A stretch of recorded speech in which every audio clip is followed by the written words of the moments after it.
ভুক্তভোগী নাবালিকা জানিয়েছে সে তার এক মুসলিম বান্ধবীর বাড়িতে গিয়েছিল। সেই সময় ওই বাড়ির বাথরুমে স্নান করছিল। অভিযোগ অনুযায়ী স্নানের সময় তার বান্ধবী গোপনে তার নগ্ন ভিডিও ধারণ করে।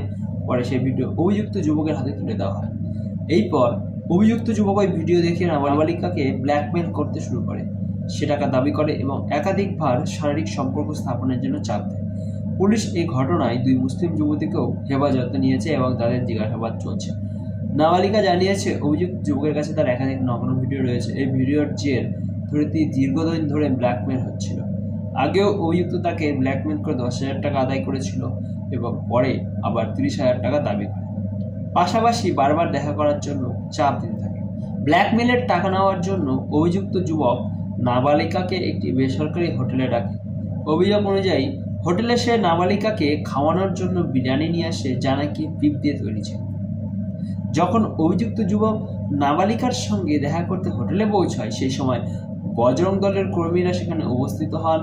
অভিযুক্ত পালানোর চেষ্টা করলেও কর্মীরা তাকে ধরে ফেলে এবং হোটেলের বাইরে নিয়ে গিয়ে সিভিল লাইন থানায় হস্তান্তর করে। থানায় জিজ্ঞাসাবাদের সময় অভিযুক্ত যুবকের মোবাইল ফোন থেকে একাধিক মেয়ের নগ্ন ভিডিও ও ছবি উদ্ধার হয়েছে। পুলিশ জানিয়েছে বিষয়টি সব দিক থেকে তদন্ত করা হচ্ছে। অভিযুক্তের বিরুদ্ধে বিএনএস এর একাধিক ধারায় মামলা রুজু করা হয়েছে।